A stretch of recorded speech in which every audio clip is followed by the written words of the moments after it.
Naku po, si Carla pala ang nakakaalam ng lahat ng nangyayari sa Danjoy. Ito ang pag-uusapan natin maya-maya lamang, pakiusap patapusin ang video para malaman ang nilalaman nito at kung bago ka pa lang sa aking munting YouTube channel paki-subscribe para lagi kang updated sa video ng mga kalingap. Isang mapagpalang araw sa inyong lahat mga ka-viewers. Mga isyo na kumakalat sa Danjoy Carla meron daw ditong nalalaman. Dahil hindi pa nga pumuputok ang isyo kay Kalingap Dan Carla meron itong isiniwalat kay Joy Diwata. Kaya naman hindi na nagulat si Joy nang formal sila na magpaalam sa Danjoy.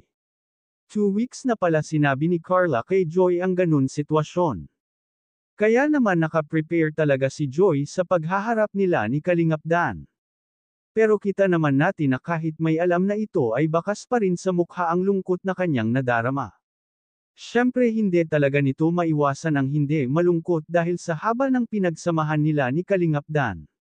Kahit paano ay naging close silang dalawa na mag-love team.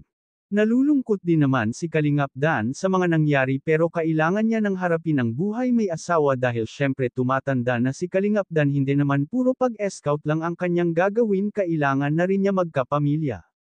At syempre si Joy naman ay nag-aaral pa kailangan niyang magtapos dahil si Joy na lang ang pag-asa ni Nanay Milda na aahon sa kanila sa hirap. Dumako naman tayo kay Carla may ilan nga ang nagsabi na si Carla ang nagsabi kay Joy sa ganyang sitwasyon. Marami tuloy ang nagsasabi na bakit mas maraming alam si Carla sa nangyayari kay Kalingap Dan. Bakit daw itong si Joy ay itong linggo lang nalalaman ang ganyang issue?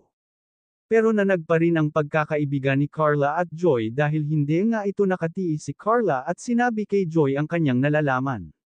Kumbaga ito lang nalaman ni Joy ang buong katotohanan, pero mas mabuti na rin na nalaman ang mga nangyari, dahil kung patuloy na itatago ni Kalingap Dan na may asawa na pala ito tapos patuloy pera na binavlog ang Danjoy tapos may asawa na pala itong si Kalingap Dan mas lalong magagalit ang mga sponsor ng Danjoy hindi lang sponsor pati mga supporters at the viewers, kaya mabuti na yan na nagkaalaman na, para hindi na hamaba pa ang ganyang issue.